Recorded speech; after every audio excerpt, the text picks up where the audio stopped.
Nakatilaw na ba kayong naning klase nga saging? Kabalo ba ka nga adunay duksi ka klaseng saging dito sa Pilipinas?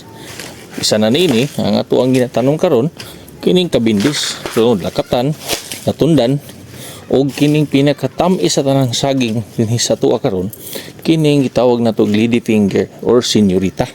Hiting lamia. Tagsara katama kakita ani kay ginahimo ra ning ornamental diya sa itong mga backyard.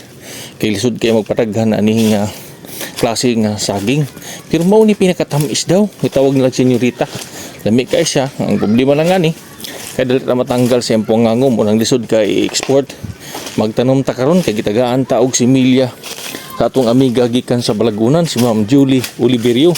Ma'am, salamat kayo uban sa imong pamilya sa paghatag makatanom na jud og ingananing klase nga saging. Daghang kay salamat. Kuidaw day ha, kini nga saging susceptible gihapon sa Panama. So dili gyapon ta mo kumpiyansa nga magtanom ani nga itanom nato sa mga Panama area kay kini nga saging matakdan gihapon sa Fusarium wilt.